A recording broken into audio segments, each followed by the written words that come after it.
on Facebook? Yeah. Okay, there we go. It says meeting Finally. is now. Hello, everyone. Welcome to yet another virtual town hall with the Virginia COVID-19 Justice Coalition. Hello to everyone on Facebook, and I am lucky enough to be here moderating our wonderful panel with Delegate Sam Rasool, and Sean Perryman, who is president of the Fairfax NAACP. Real quick, just I guess an introduction for me. I am from the Virginia Justice Democrats. I sit on the steering committee for the COVID Justice Coalition, and I am also a political action chair for the Loudoun NAACP. And as a human rights lawyer, I consistently find myself in the criminal justice reform circles and feel very honored to be able to moderate tonight. A quick introduction for each of our panelists. Although I doubt they need that much of an introduction to this crew, but Delegate Rasool represents the 11th District of the Virginia House of Representatives. It's an honor of his lifetime to represent the valley that raised him. And through his experiences, he's realized that listening and helping neighbors is really what it's all about. He lives in Roanoke with his wife and 3 beautiful children, and he's continually inspired by the wisdom of his children. I love that. After he completed his master's degree, he became a small business owner and later the chief financial officer and chief operating officer of a nonprofit healthcare firm helping with maternal child health in East Africa. Equipped with an excellent understanding that leadership is a bold journey for justice, he organizes community leaders through the Impact Center, love that, and it's his own initiative to develop and empower new age leaders. Then we also have Sean Perryman, who is currently the president of the NAACP Fairfax. He is the youngest president in the branch's 102-year history. And he has been a leader in addressing the school to prison pipeline, affordable housing, and worker protections, especially during this coronavirus pandemic. And we should also note that he's currently exploring a bid for lieutenant governor for Virginia. He's a frequent speaker on race, equity, police, and criminal justice reform. And he's also been acknowledged for the work he's done with equity and technology and artificial intelligence. He earned his law degree from Vanderbilt University and works as the director of social impact policy at the Internet Association. He's in charge of their diversity and inclusion, and he lives in Northern Virginia with his family, and he's proud to call the community he strives to give back to every day. So thank you and welcome. Just as a refresher, because we always want to keep Governor Northam and Brian Moran up to date about our coalition demands, the Virginia Justice Coalition, we are all about releasing any person in custody who does not pose a demonstrable imminent threat of bodily harm to someone else. We want people to be released as soon as possible. And we are advocating for statewide and local decision makers to hold themselves accountable and share information daily with the public, because transparency is key. Kudos to everybody on this call. Our coalition has reached over 13,000 people statewide with this message. And it's been especially important for amplifying the voices of people behind bars. So yes, we are very lucky to have 2 justice-minded leaders who've definitely been outspoken on reform issues. Delegate Sam Rasool, I would like to start with you. I think you're a little bit busy right now with a thing called special session, but we appreciate that you have taken the time to be with us tonight. And I think you bring a very interesting perspective as well as somebody who has dealt intimately with COVID-19. So please take it away. Well, thank you, John. Thank you so much for inviting me to be part of this panel. Great to be with Sean here this evening. Talk about how we can really move the needle. You know, it's not just about what we can be doing as far as winning elections, but beyond that, how we're actually going to legislate and how we're going to govern. You had asked me to share a quick thought about my experience with COVID. I'm about 7 weeks removed from that. Fortunately, it was a mild case, a little scary the first couple of days when you get the heaviness of the chest. But unfortunately, you're spreading it for days before you feel those first symptoms. And so when I got sick, I knew that it was imminent that my wife and my children were going to get sick. And in fact, I don't even know who had it first and who passed it to who, because it's such a tricky virus. And, you know, it does a lot of damage because of the inflammation that happens with your body. Without going too deep into that, I just wanted to share the 2 cents about it, because I can just imagine how scared and how difficult it must be for those, especially who are incarcerated. Confined spaces are just awful because of the what we call the R naught, or the ability for this to be able to spread so easily. And we're seeing that. I mean, most people are firm believers that this is a very dangerous disease. I'm glad that this coalition, which has quite a long list of folks, you sent me the list, and fortunately it just fits on one page. A great list of folks who are realizing that what COVID has done has certainly exacerbated a lot of the vulnerabilities in our system. And we have, you know, an obligation to be able to certainly think about our children going back to school, think about, you know, impacts to the economy, think about overall health and our frontline grocery store workers. And at the same time, think about everyone in our community, which certainly includes those who are incarcerated. And it's been tough because it's, you know, for many years, it's clearly second-class citizens, if even given any thought. And we've just had this infatuation with locking up everyone that we can get our hands on because of this prison industrial complex that's been happening for decades. And quite frankly, we've allowed conservatives to successfully control the narrative. And Democrats have been terrified to be bold when needed, and really step up, because you don't want to be, quote unquote, weak on crime.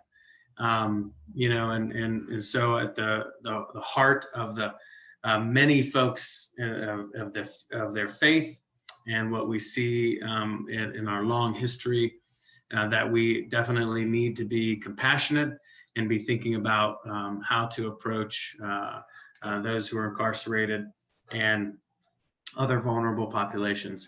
Specifically to some of the points that you have brought up to mention that, I mean, with regards to releasing people who are in custody, I think what's been most frustrating for me has been the speed at which this has not been done.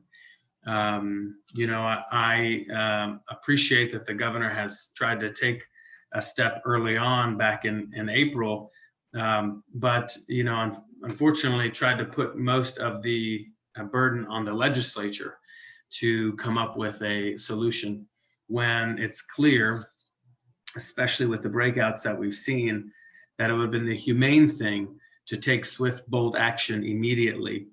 When we are talking about, you know, tens of thousands of folks in Virginia who are currently incarcerated, and yet we have, you know, released up till now just several hundred who, quite frankly, you know, should have been released long ago. That's not acceptable. So the process has been too slow. I know we'll get into a variety of issues because you've broken it down into parole and whatnot, but people have a right to be frustrated because the system isn't working for them. And when you're talking about testing in these facilities, I think that we did see the Department of Corrections try to move quickly to test a number of individuals quickly.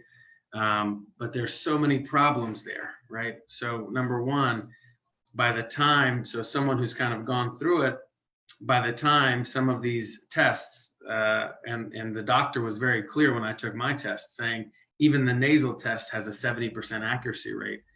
You just need one person, and that one person, depending on the layout of the facility, really can spread like wildfire. And of course, that is what we've seen. Once one person has it, it spreads. And we know likely how that happened. It's likely because of staff, of course, who brought it into the facility, passed it on, of course, unknowingly, likely. But we know that was inevitable. And so the only humane thing to do is to take a good, long, hard look at this quickly. And I wish that Virginia should have been much more bold to begin with, and that we can do more soon. We'll be able to do a little bit through a special session, but to me, it's in looking through a lot of the bills and the initiatives with regards to some of your priorities, which I think are awesome. I just don't think that it's enough. Yes. Thank you. That is a very good and comprehensive overview. We appreciate your perspective, and of course, we'll dive a little bit deeper, but I want to give Sean some airtime as well. And you really do have a perspective of working in the community. So please let us know your thoughts. Well, I'm not as diplomatic as Delegate Razul. I think that we've blown this. That's the only thing to say, that a governor should have done more, and he should have done it earlier. Some people would say that he was responding to business interest. I don't even think that's true necessarily, because, and Johan, I know you're an attorney as well. I've represented corporations before, and you can have regulation. You can deal with that. What you really need in business is certainty. And we went from a period where we're going to be shut down for maybe 6 to 8 weeks, and now we're open. Now this part of the state's open, now that's closed. And it was a mess. And what we've seen from leaders on high, whether that be a superintendents or the governors or whatever, and it starts with the president, of course, right? None of us should be in this situation, but the president did not come up with a federal response. And what we've seen at every level is the people kicking the can. That I'm going to let the General Assembly deal with this. I'm going to let the schools deal with this. Mm-hmm. There has been no acceptance of, this is my responsibility. I need to make the tough calls, and I need to have a frank conversation with people about what we do and don't know about this virus. So now we're all dealing with this. We shouldn't be, but we are. And what we see from the COVID-19 pandemic is that is exacerbated the problems that are already there, the equity problems that we already see. We are imprisoning more people than any other country in the world. And that is a problem, whether we have a virus or not. But what we're doing now is potentially sentencing people to death because they are stuck in jail.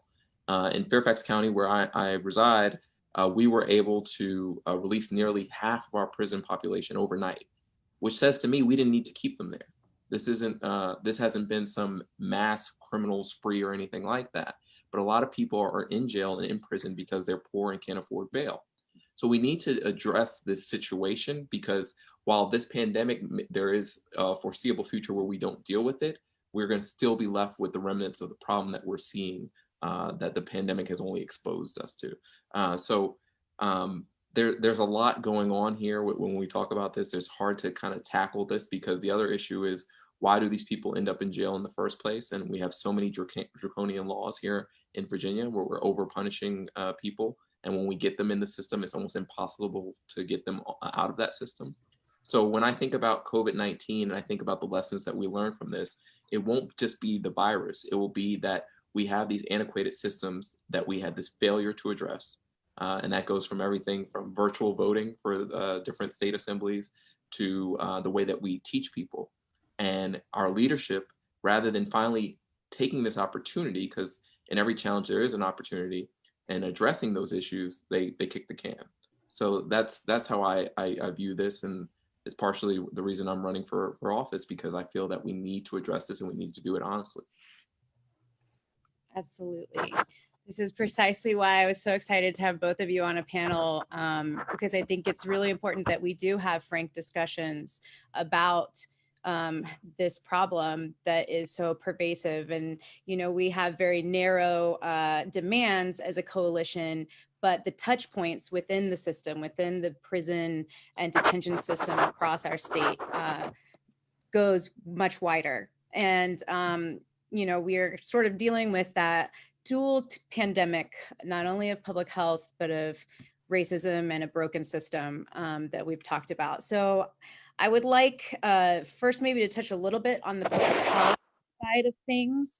We know that COVID-19 is not going away anytime soon, and it's certainly only getting worse within our detention facilities. Currently, Virginia is home to what the New York Times has dubbed the largest and worst outbreak of coronavirus in an immigrant detention center. And it was so bad, so bad that recently a federal judge has ordered that they stop transferring people to the Farmville ICA. I know that that is, of course, outside the purview of state legislators, but I think it serves as a really good example of a really grave example of just how mismanaged this pandemic is, and, you know, the dangers that people behind bars face, you know, how all forms of detention need to be considered at this time. And so just sort of to the both of you, what do you think can actually be done to protect people who live and work in and around detention centers from this pandemic? Whoever wants to go first. Yeah, I can chime in. You know, clearly what we as a state should be advocating for is the immediate closure of these detention centers, period. We can do more and to make it so that way these detention centers are not welcome here. And I think that, you know, clearly we should stand up as a Commonwealth and stop letting conservatives control us and say, there's the boogeyman. You know, as a child of immigrants myself, growing up here in the Bible belts of Virginia, I've heard it all. You know, it's all kinds of things were said about me and my family. And if we're going to let that nonsense run the day, then of course we're going to continue down this rut. You know, the question is about how we're going to keep people safe in these communities.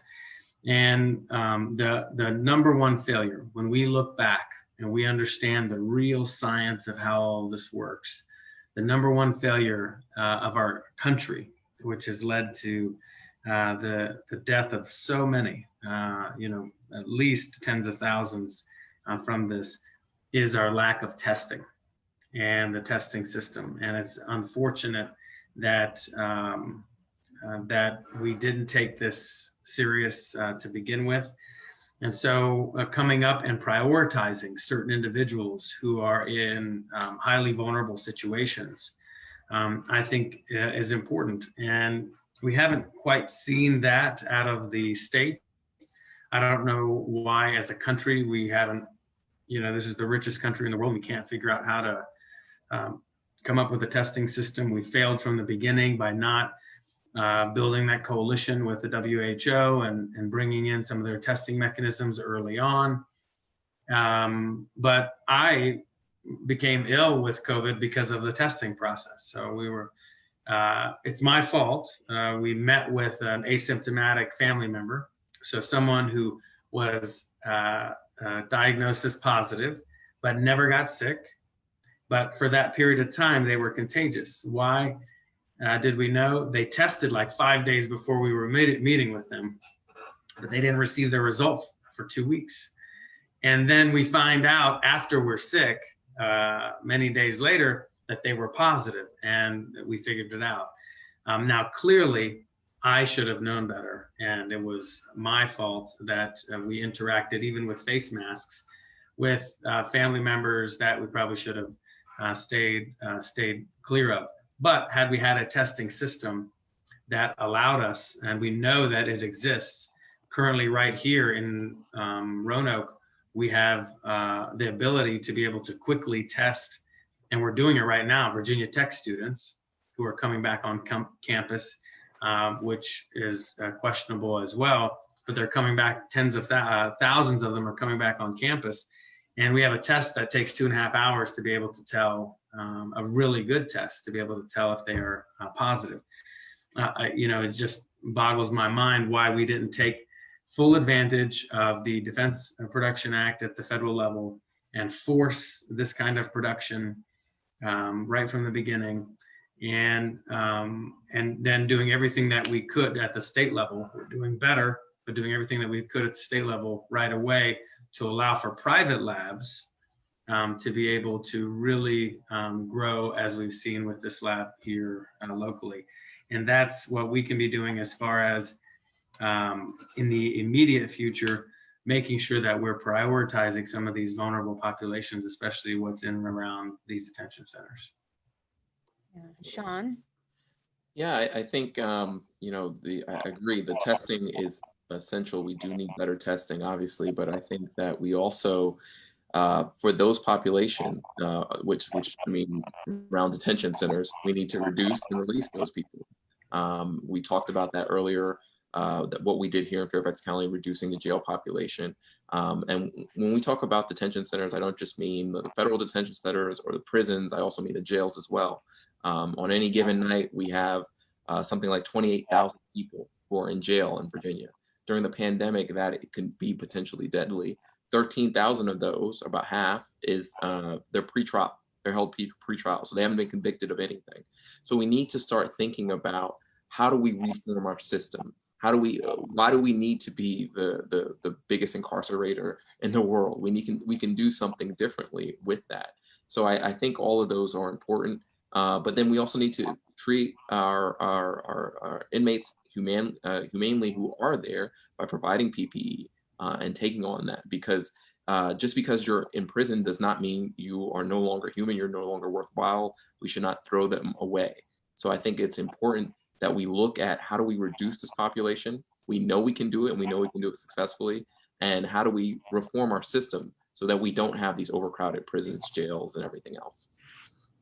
Yeah, thank you so much. Yeah, it boggles my mind, that we know that these kinds of facilities, they're not hospitals. And if, the amount of people who have tested positive in these facilities, we definitely need a step up from leadership at state and federal levels.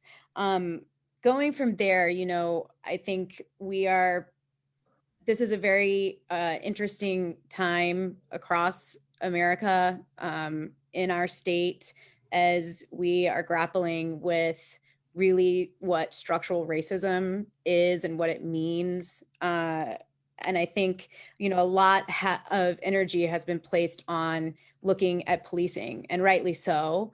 But is there a way sort of to take that conversation beyond, to talk about ending mass incarceration? And I'm interested to know both of your opinions on, does this current political environment make broader prison reform more likely? And kind of, what ways forward do you see advocates in Virginia actually having wins on this issue? If you don't mind, I'll take that first. Please. I think we've all been hopeful in this moment, because we are having discussions we never had before as it relates to criminal justice reform. And we can't talk in prison reform without talking criminal justice reform, because we want to stop people from getting into that system before it even begins. That's why I've worked so passionately about getting SROs out of schools. That's where you see the school to prison pipeline, where so many young people, especially young people of color, are sent right into the system. And then once they're in jail, we're fighting a struggle where, you know, you really don't have access to them, and it's a very hard battle from there. So I think it starts with criminal justice reform. I think it starts with understanding that every problem doesn't mean you need to imprison someone. Every other sophisticated country seems to understand that. It's time that we did it. And most of our prison populations are on the state level. So this is not something we can just say with the federal government. We have to do it here in the state. We have a system that doesn't have parole. A lot of people aren't aware of that in Virginia, and we need to address that.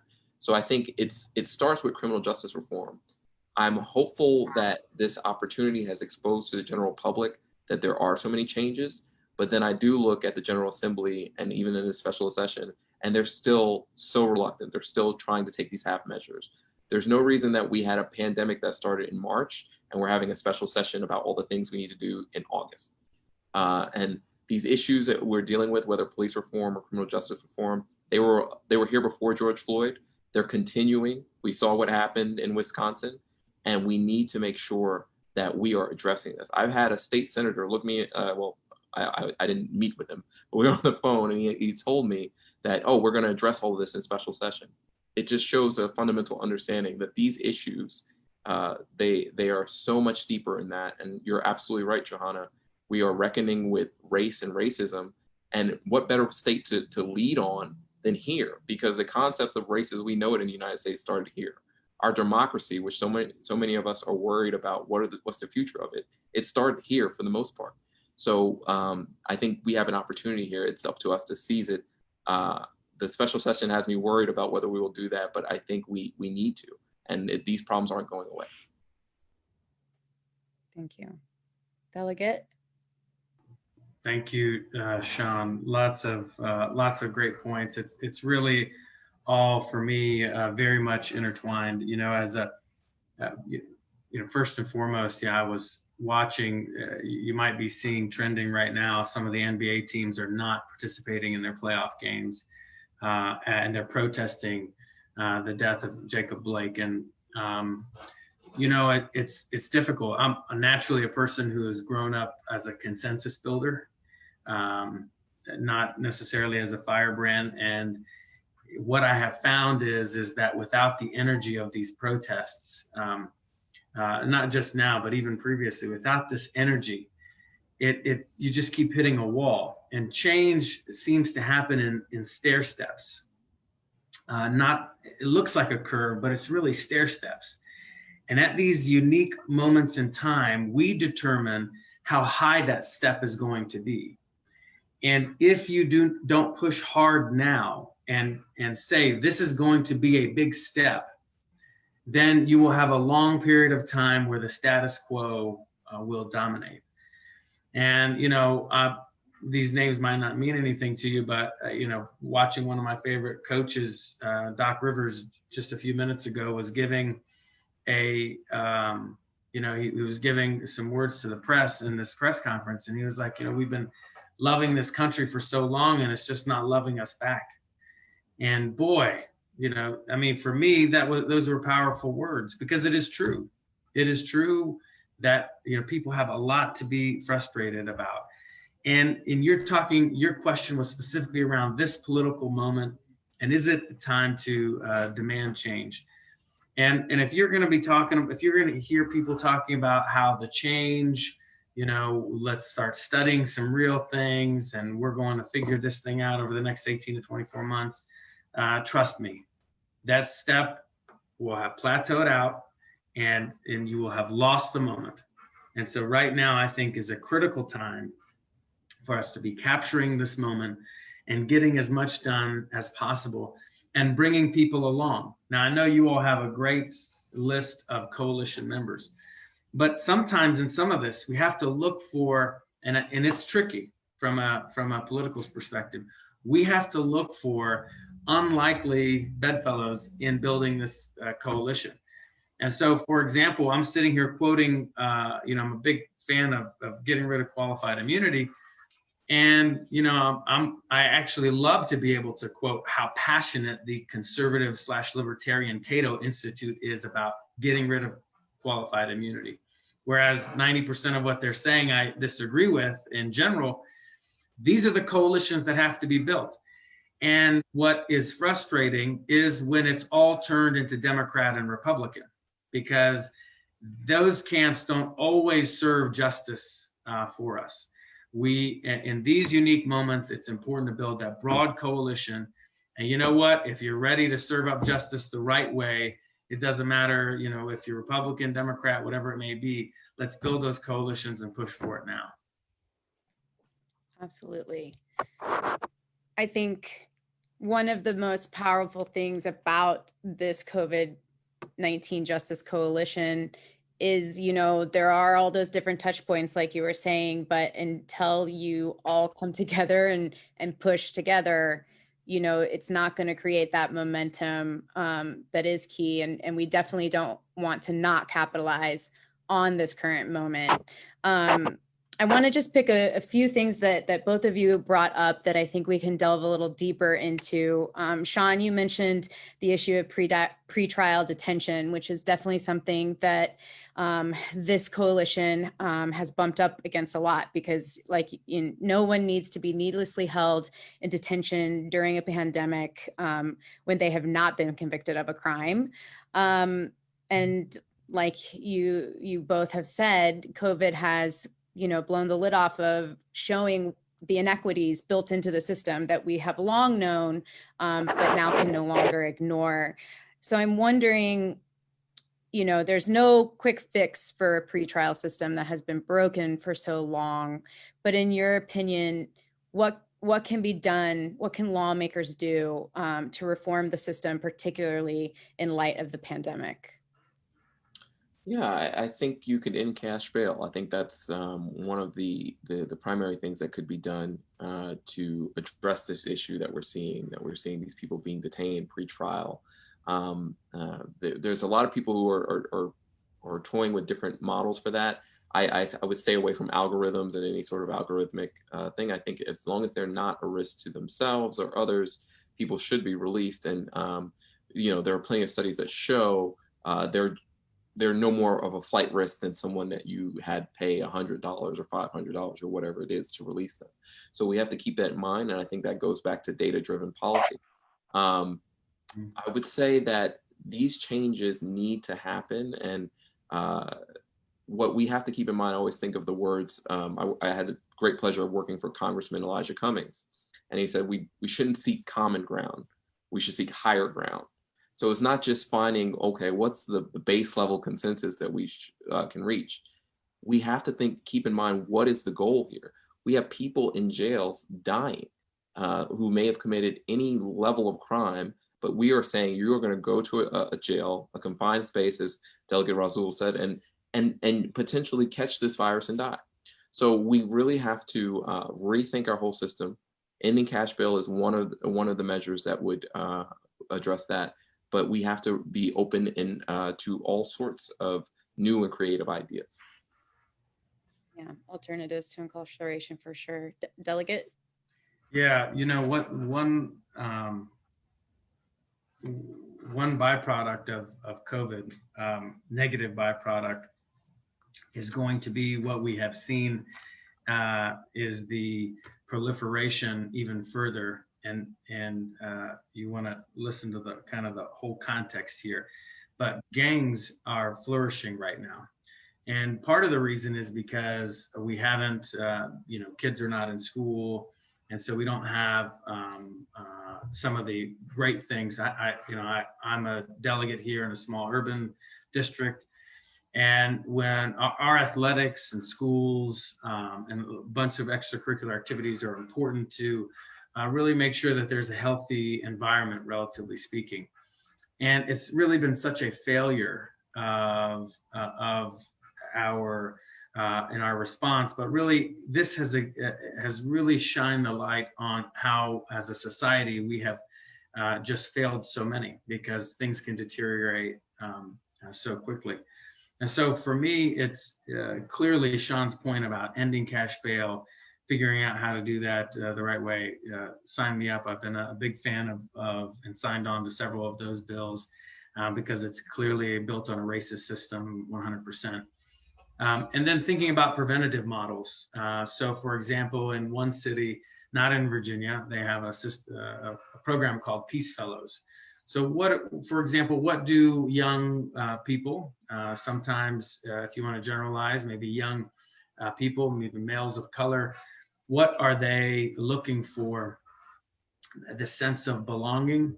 And so what one city did, developing this Peace Fellows program, is actually built a program that was led by the community, but that went and recruited some of these folks who are clearly on the periphery of maybe potentially these youngsters who are on the periphery of potentially getting involved and getting mixed up in things. So Shauna talked about trying to be creative.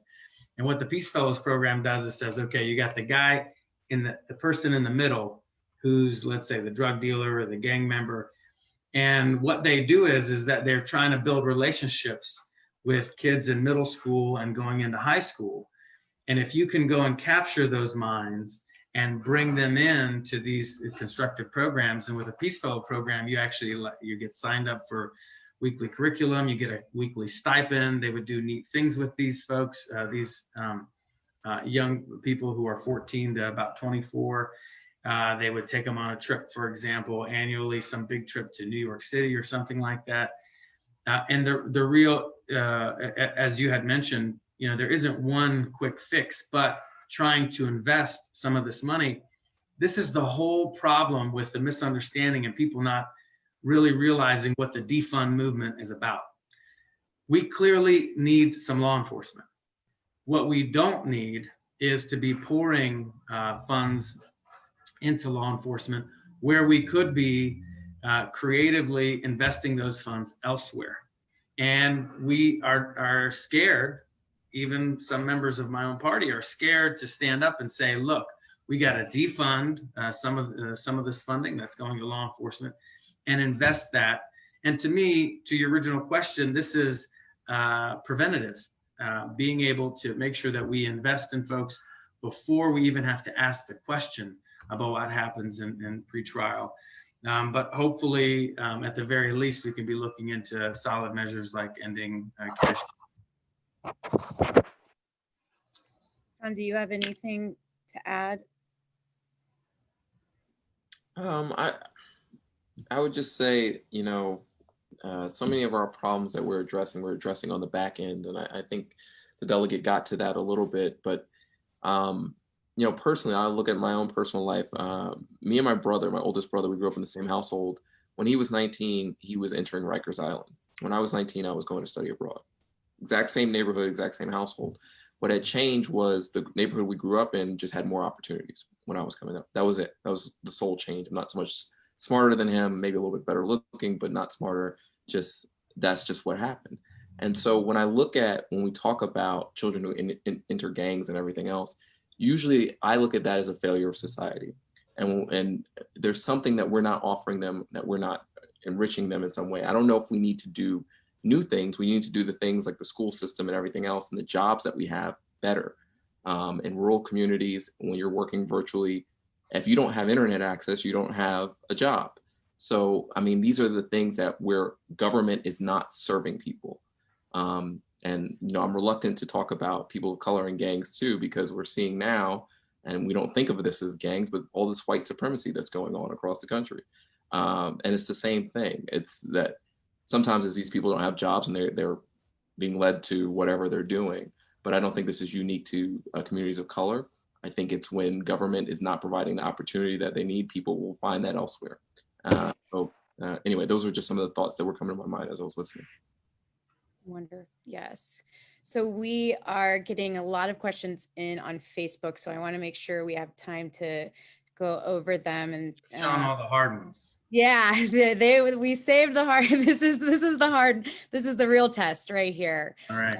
This is a wonderful question from Anthony Peterson, who is wondering what state laws exist for the use of force in detention centers. And a lot of the things that we're hearing from inside, from people behind bars is, the use of force kind of really escalating, especially in these kinds of situations.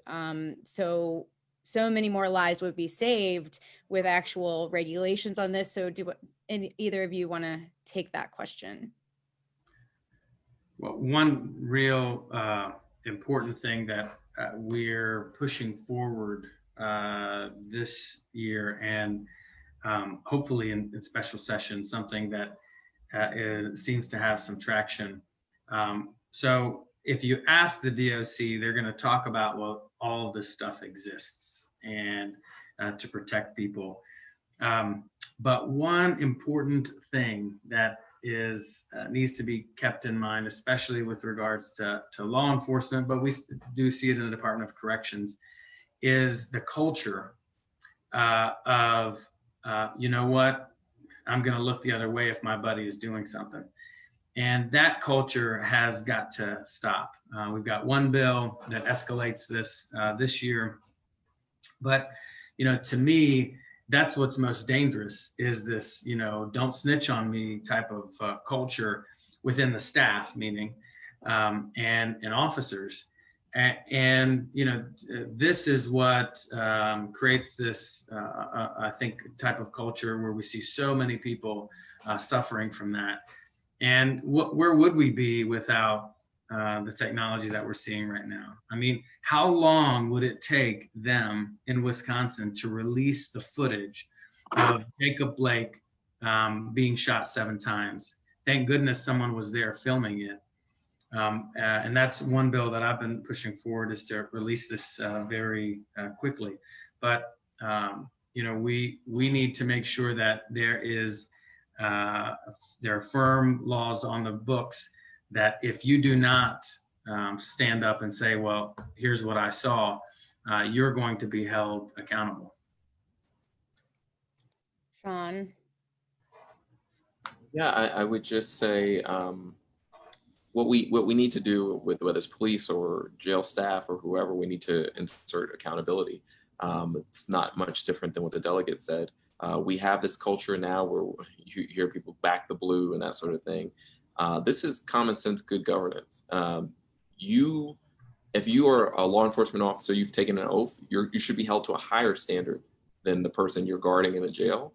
You should be held to a higher standard than the people you're policing, because you've taken that oath and you've taken on that profession. So that's what goes along with it. But there's a real reluctance to insert any sort of normal accountability that we would expect from any other job to law enforcement officers, and we need to change that. Yeah. All right, next question from Facebook. This is a great one from Marilyn McCarty. The earned sentence credit bill will assist in reducing the prison population in a fair way because inmates have to earn the credit. Is this something that you agree with? And what do you see for the future of this bill? I think, Delegate, that's a little bit.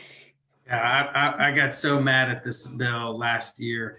So the bill was initially assigned to the Public Safety Committee. And I was so looking forward, because I think it's such a great bill. Actually, Don Scott had one, and there was a Republican actually carrying a related bill, but just not quite as good, Delegate Campbell. And so I'm read up on it. We're ready to go to conform the bills. And then we get a message. So this is the Public Safety Committee. We get a message that leadership has requested that this bill be transferred to the Courts of Justice Committee. And look, everybody knows what that means. It's going there because it ain't getting out. And so the motion was to report this or refer this bill to the Courts of Justice Committee. And I spoke out against it. And I said, I'm not voting for this right now, because we vote on motions. I'm voting against this motion. And I was hoping that we could grab another Democrat or two. It's scary to buck leadership to make sure that that motion failed, because then we could refer to a different motion procedurally, which would be to report it to the floor. I wanted that to go to the General Assembly floor, because look, if you've been doing your time and we can have the ability to be able to reward you and save taxpayer dollars, get people out early, it makes great sense. And of course, it was we lost 9-8. The vote was very close. Went to the courts committee, and another thing to be studied. Unfortunately, with all that has happened since then, it has gained enormous momentum. Fortunately, because People have seen the error in their ways. And that looks like something that hopefully will be passing here in the near future. Wonderful. Anything to add on that side of things, Sean? It wouldn't be relevant. It's just, the reason the delegate knows that when something goes to that committee, it's going to die is because we have a problem with people who publicly are trying to be quote unquote progressive, and they're not. And the same thing with the state senate. Things go to the state senate and all of a sudden they disappear, or it doesn't happen, or there's a study that goes on. We need actual people in delegation and state government who are fighting for us and who share our values. Because clearly we have a lot of people with a D next to their name, and they're not really on the same team as us. And we all sort of know that, but we don't really address it. So that's all I was thinking. Yes, candor, please. This is very true. One thing that I think would be very interesting, because the two of you are very well versed in frameworks of racial equity and, systems of social justice and change. We talk a lot about, like you had mentioned earlier, Delegate, the lexicon used around any type of criminal justice reform, and how we have lost the hold of that narrative, progressives, Democrats, however you fall, because there is this, tough on crime kind of co-opting of what that is. And I think with and among a coalition full of advocates, what are some ideas that you have for ways that we can actually take control of that narrative, especially in this political moment? The first thing is and this will be the only time I mention it, but stop talking about Donald Trump. These consultants think, especially, that people of color are just so stupid. They do not give the American people enough credit. People demand to know what you stand for. Now, getting into the actual science of your question, to be a big dork about it, what we've done is we've split up the American voting populace into 9 basic voting buckets. And voting is an emotional decision. It's not rational. Issues very rarely win elections. And you really need to look past, what's your platform? People are trying to figure out, am I being respected? Am I being included? Are you being transparent? They're wondering about the values that you carry. And so what you do is you look at these 9 different buckets. And on the left, we can talk to about 6 of those buckets. But many times we don't choose to do that. And we choose to talk to 1 or 2. And unfortunately, we don't build the necessary coalition needed to move forward. So you might argue, for example, 1 or 2 of those buckets might have been very passionate about the passage of the Equal Rights Amendment this year, which I'm glad passed, right? Well, without that, maybe that demographic of voter, which fits into about two of those buckets, we needed to say, all right, awesome, we passed the Equal Rights Amendment. Now, if you really care about women's equality, if you really want to help women, everybody knows the statistics are clear. To economically empower families, you must economically empower the woman in the family. So all you folks out there who wanted to pass the Equal Rights Amendment, now you have to turn to, what do we need to do to economically empower the woman through paid sick days, through all these different measures that are sitting out there? That's how you continue to carry this banner. And we've got to be able to tie those coalitions together in a creative way as we move forward.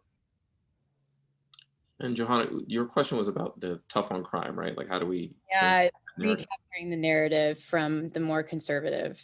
Sure. I think for me, when I think about this, I think everyone believes in good government. Everyone wants to be safe. I think what we need to do when we talk about policing is stop talking about policing, but talk about public safety. Because what makes the public safe is different for everyone. And so the police, in some cases, for certain demographics, make them unsafe or make them feel unsafe. So we need to change that. And I think people understand that you don't always need police to solve everything. They can't be social workers. They can't be therapists and everything else. So when we talk about funding, what we need to talk about is what actually helps our community. In the schools, we are funding police to guard empty schools because we're virtual, but we don't have enough funding for therapists. So I talk about good governance. And when we talk about tough on crime, I think people, whether you're conservative or liberal or whatever, you have to understand that we cannot throw away this part of our population and think this is fine. We cannot be in an economy that's completely stalled and keep arresting folks and never have them have any realistic chance of entering the job market. So you can find what the person's issue is, whether it's economics or whether it's security or whether it's just being compassionate.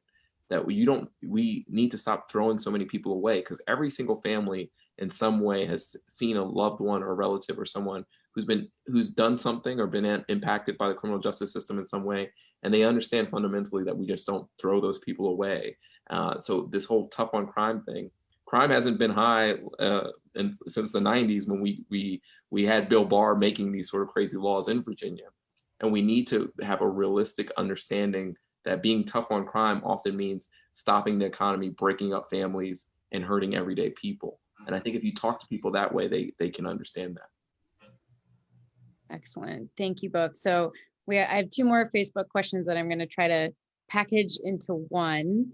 Because kind of going off of what you were saying, Sean, one of the major things that we hear from people behind bars, all of the kind of anything close to anti-recidivism, like actual education and, traineeships, all of that has been shut down because of COVID, yet they're still required to go to work and they're still unable to social distance and, all of the issues that go from there. So these next questions have to do with how can we actually have better policy and budgets, even in the face of barriers like police unions, qualified immunity on the outside, but on the inside, not having requirements for prison guards. They are doing a service. This is from Renee Brown and Mark Laser, but there is no malpractice that they have to be held accountable for. There is no longer kinds of trainings for what they do on the daily basis. So with that in mind, how do you think we can start actually reforming from the inside? Like from the facility. You're asking how do we I lost the thread of the question a little bit. Yeah, because I'm trying to condense. No, it's okay. So it's how do you reform the inside of prisons? How do you make them better? Yeah, really. Yeah. Okay. I think in some sense, what we're talking about earlier is not unrelated to this, right? Some of the reforms that we talk about, even for police reform or for prison reform, actually help the people who work there too. Help law enforcement, right? If you reduce the prison population, you're just dealing with fewer people. You have less that you have more that you can do in a day and that sort of thing. Because you have to keep in mind, we have these overpopulated prisons, and we also have guards in there who are just at risk from the virus and everything else. They're not going to be given all that much more money to deal with that population. And they're probably dealing with parts of that population that they shouldn't be dealing with, just like our police are on the streets. So I think reduction of the prison populations is one of the main things, and that goes back into criminal justice reform. But I think it's also, I don't know if we as a society figure out what prisons are for yet, as crazy as that sounds. Are we there to punish someone? Are we there to reform them? Or what are we trying to do with that individual? And when you see things like taking away the option to get schooling in prison and that sort of thing, it seems to be more on the just sort of, well, we're just here to punish you side. So I think it's having a firm understanding of what we're trying to do, having fewer people that the guards have to deal with, and having set roles for something that when people come out of there, they can rejoin society, they can rejoin the economy and be a functioning member of our community. Thank you. Delegate Russell. Yeah, thank you. Sean brings up some great points for sure. I'm constantly trying to learn in lots of different ways. And one eye-opening book that I read many years ago was Michelle Alexander's The New Jim Crow, when that first came out, and it really helped me to, as a non-attorney. You know, I don't get to be like you, John, but as a non-attorney, I really developed an appreciation for the power of the Commonwealth Attorney, and the power of, you know, how our system has been manipulated for quite a long time. And so when we think about this, I try to look at what other countries are doing and the philosophy and the approach that they are taking. And so, you know, the issues that we have, the fundamental frustration at the heart of those questions, people should really know the vestiges, the core comes from the slavery that this country holds, and our history that is very dark in many ways. And so, you know, when you look back and understand there was this period of Reconstruction, and so for 15, 20 years, we had many people of color, many Black Virginians who were serving in the legislature and then ushering in the Jim Crow laws to make sure that people stayed separate. That the whole point of this is to make sure that there is an us and them in society. And so I don't see this incarcerated individual as my brother. This person is less than me. And as long as I have that, I'm going to be fine voting that way. I'm going to be fine when the politician stands up and says, this person who is bad, who is brown, who this person deserves to be locked up and far away from you. And so to me, it is all very much intertwined, and it's important for us to, I think, take very much a systemic approach.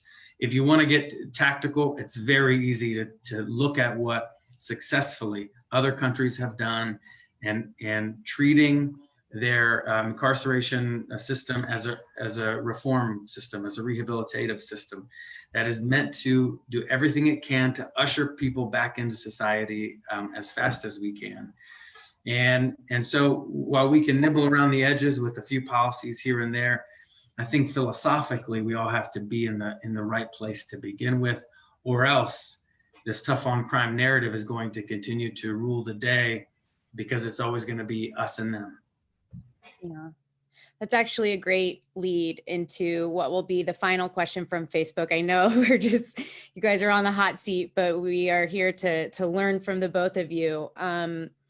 You know, I think one of the challenges when it comes to prison rights, to prisoners' rights, is that you are having to be a conduit as an advocate for somebody who is behind bars, who is considered lesser, et cetera.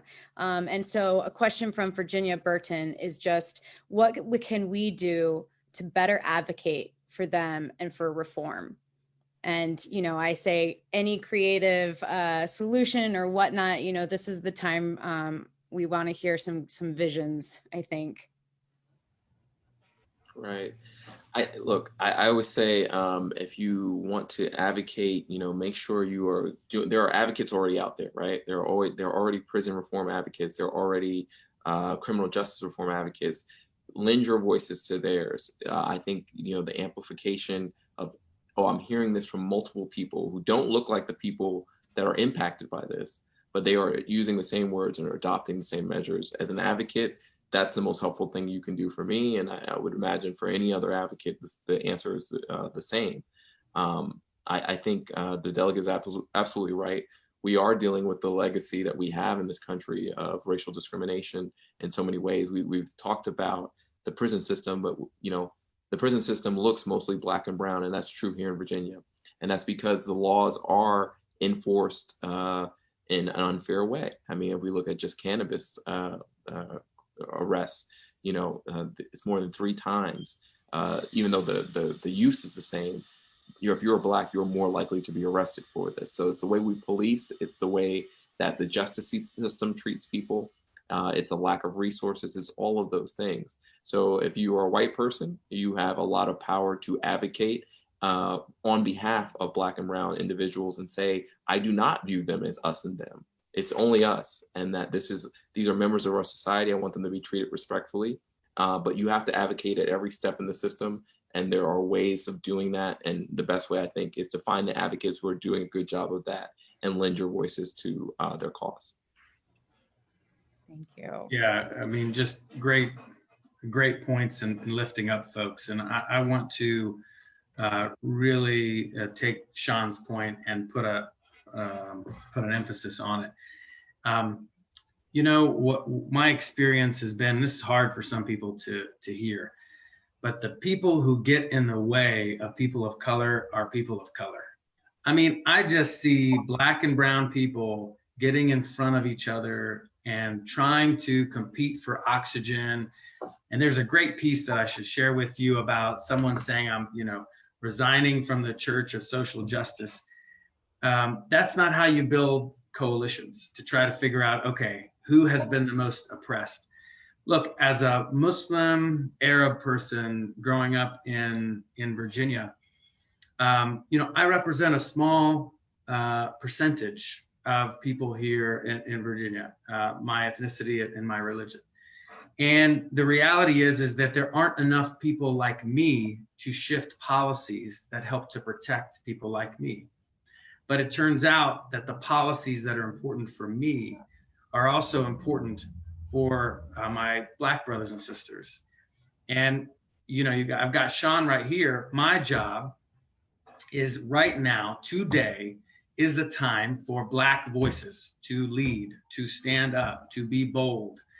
And so, it is imperative that with what's happening right now with George Floyd and all this that is coming to light, my job is to figure out how I can help those Black and brown voices that are well-intentioned, that are not just out there to grab some oxygen, but are well-intentioned. I have to do everything I can to amplify them. Why? Because when I amplify them, it helps to protect me as a religious and ethnic minority. And we all have to be doing that for one another. Building that coalition in a real, authentic way is the only way that we can proceed. And so for me, when you're talking about those who are incarcerated, not just representing these folks, how about these folks being able to have their own damn voice? Meaning there is no reason, check the receipts, there is no reason why people who are incarcerated should not be able to vote. I mean, we in Virginia don't want to talk about that because, whoa, that's crazy talk. Voting isn't a right. Voting is the basic building block of our democracy. And just because you're incarcerated doesn't mean that should be taken away from you. Now imagine you're incarcerated and your voting is tied back to where you would call home. So if somebody calls Roanoke home and they're incarcerated somewhere else across the state, they would be voting in Roanoke, and so maybe that would even convince a few people like me to keep that in mind as we are making policies that impact our brothers and sisters, whether or not they're incarcerated or wherever. So I think these are the kinds of bold solutions that we need to think about. And there are several states that already allow those who are incarcerated to vote. This isn't like a brand new, but we need to be able to step up and do the right thing here in Virginia. And can I just add one thing? I mean, it's such a sinister system in the sense that those people who are imprisoned in those areas are counted towards those areas for resources and different things, but they can't vote. They can't vote in that district.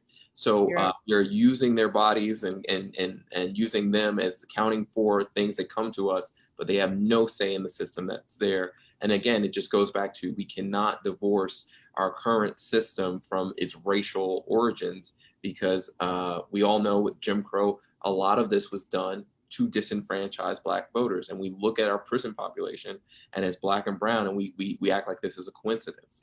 We look at our police system that was started off in many southern states as slave patrols, and they're still arresting the same demographics. And we act like, well, that must be a coincidence. These systems are not necessarily broken. Maybe they're acting as they were intended to act. And we need to change that system. And we need our state legislators to understand that and we need them to be bold and stop waiting and studying things. We have the data. It's always the same. I can go to any jurisdiction in the United States and I can tell you what the disproportionality is roughly within a few percentages because it looks the same everywhere. So we don't need any more studies. We need action. I love that. I will end it for the Facebook questions there. I'm going to pass it to my colleague, Kim, for specific Zoom related and coalition questions. And then we will let you take a breather from deep diving in criminal justice reform. Take it away, Kim.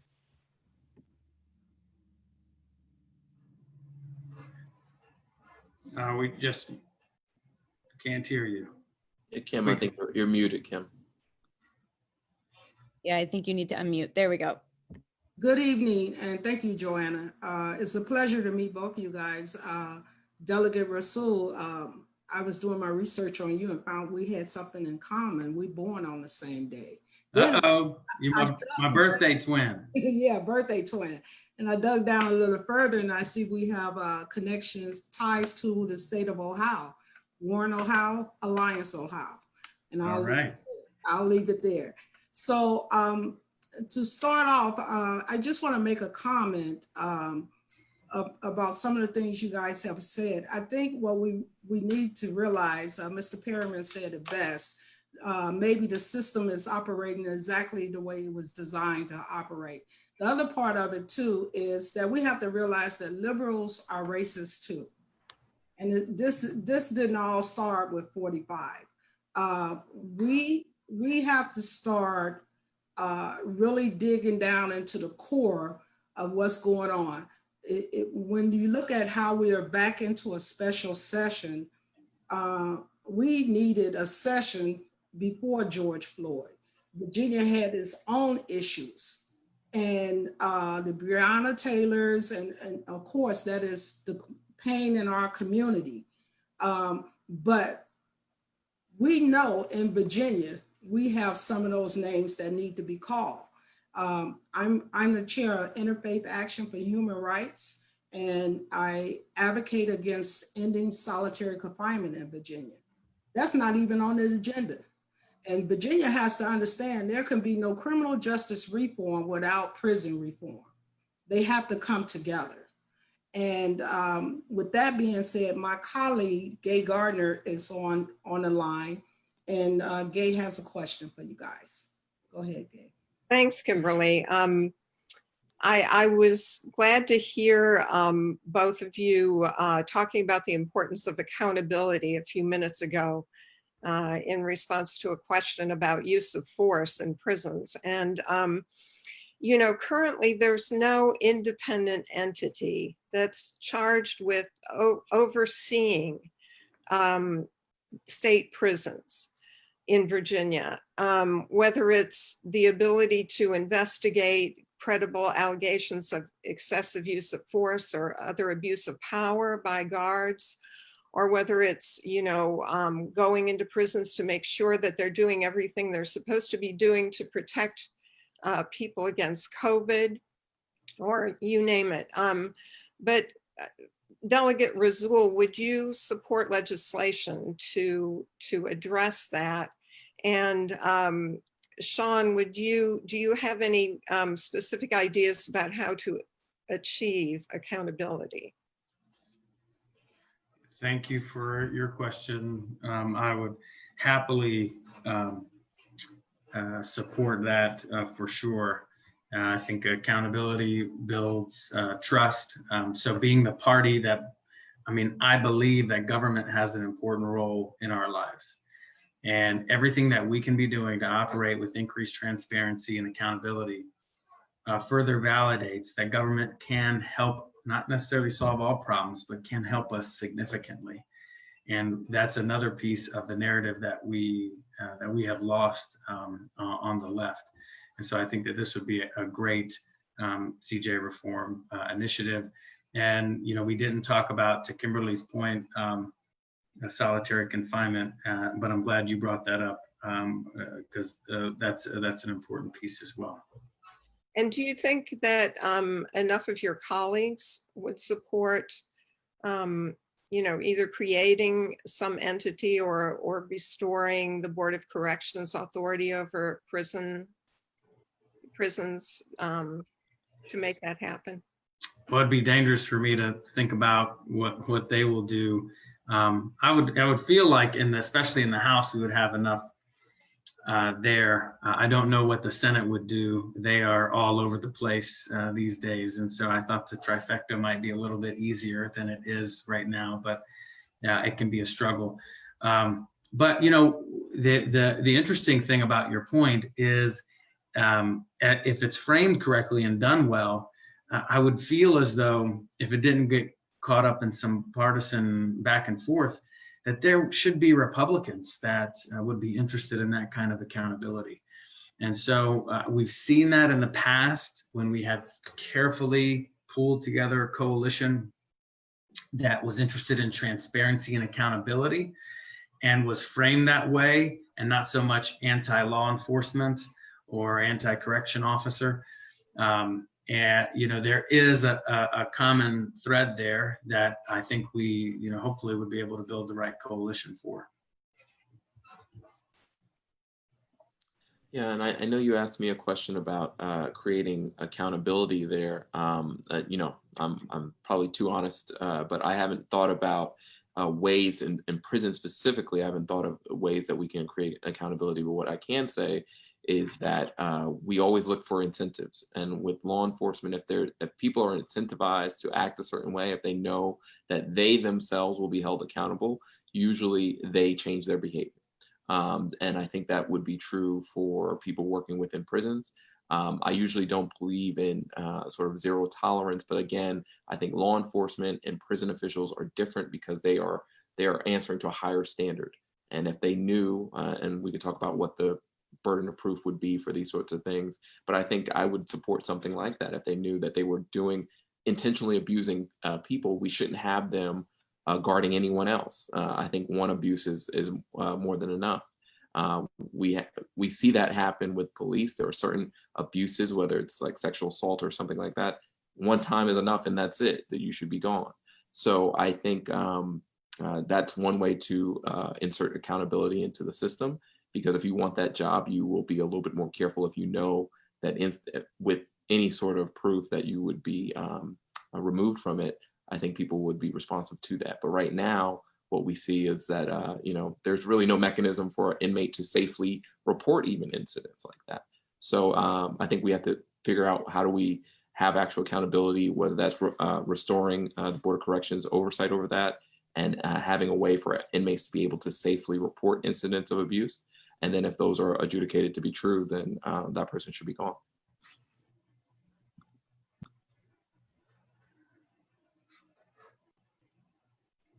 Thank you so much. And being a coalition like we are, we always like to end these virtual town halls with specific calls to action.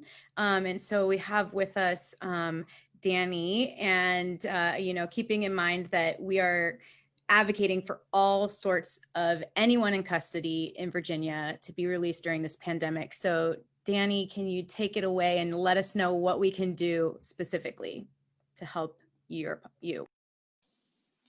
Yeah, thank you, folks. And so I'm Danny. I'm an organizer with La Colectiva and the Free the Mall VA Coalition.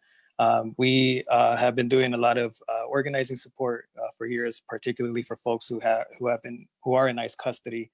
And so we know that during the pandemic, in March, there were folks, about 100 people at ICA Farmville, which is run by the private prison company Immigration Centers of America, who went on hunger strike because they were afraid for their lives because of the pandemic and the lack of care that they have been receiving. And so over time, we have been doing work to support their demands, which is very clear that folks should be released and that folks can go to be with their families and their communities, to be able to take care of themselves, just like all of us have the opportunity to do so. And so we have been calling and echoing the demands of folks who are organizing inside to call on Governor Northam to use his powers in this emergency to inspect facilities and to also shut them down and to make sure that everybody can be released. We also know that ICE has the full discretion to release everybody And so that is something that we also are demanding from them. And then elected officials at all levels to also take action and support. So far, Governor Northam hasn't been responsive. And so we ask everybody to call his office, to email his office, and to tweet at him to demand that he take urgent action in support of folks who are inside. Also, state level officials, there have been some that have made statements calling on Governor Northam to take action and calling on ICE to release folks. So if, elected officials can put out statements in support of these demands, that would also be really great. And then also reaching out to members of Congress, right, who are continuously funding ICE and CBP. And so we can call on them to defund these agencies so that we can really reimagine and transform the ways that we folks navigate the immigration system. And so that's the invitation and call to action to push to free them all. Again, contact Governor Northam, phone, email, tweet, and then also reach out to elected officials at all different levels.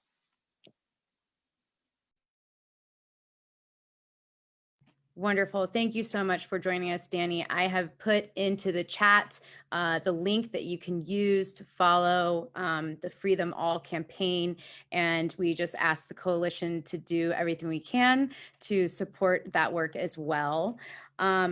As we near our end time, I would be remiss not to ask a broader question.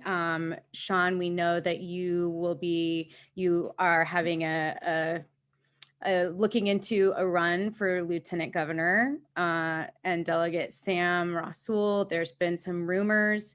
I think it would be wonderful to end on really what you see as if you were to become a state leader, what can be done on the broader criminal justice reform and, what this coalition fights for. Sure. I think regardless of whether or not I become lieutenant governor, I would still view myself as a state leader because I care about this state and this community. And just like you, I view you all as state leaders because we're all activists and we're all pushing to make our communities better.